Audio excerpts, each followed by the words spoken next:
Ma Mario Conte sarebbe un grandissimo, non succederà perché con Mario è una conoscenza trentennale, però non è di Forza Italia, è della Lega, ma è un bravissimo sindaco. Però mai dire mai in politica. No, ma guardi, lo escluderei tranquillamente, anche se ripeto mi piacerebbe perché è molto molto bravo. Lancia quasi il cuore oltre l'ostacolo Flavio Tosi alla fine di un'estate che ha segnato ingressi importanti tra le file di Forza Italia nel capoluogo della Marca per dare il benvenuto all'ex leghistissimo Giampaolo Vallardi. Tosi ha prima incontrato lo stesso sindaco e presidente ANCI, oggetto del desiderio politico. Conte dal canto suo ringrazia per i complimenti ma stoppa ogni illazione. Il saluto con Flavio Tosi è stato un saluto istituzionale di cortesia e anche di amicizia, però null'altro, quindi non c'è stata nessuna richiesta e non ho alcuna intenzione di cambiare partito. Resta un sogno.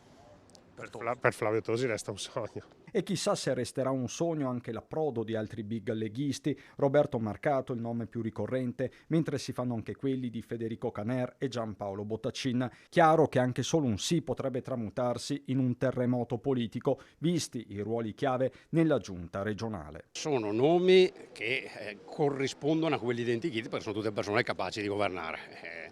Dopodiché ben vengano se si avvicinassero a Forza Italia, però in realtà per rispetto appunto degli stessi saranno loro a dover fare questo tipo di scelta. Dopo Treviso, Tosi si è spostato a Padova per ufficializzare l'entrata di un altro volto storico della Lega, Alain Luciani. Per gli azzurri si apre una nuova fase. Una volta c'è stato per molti anni spazio per la demagogia, il populismo, la polemica gratuita.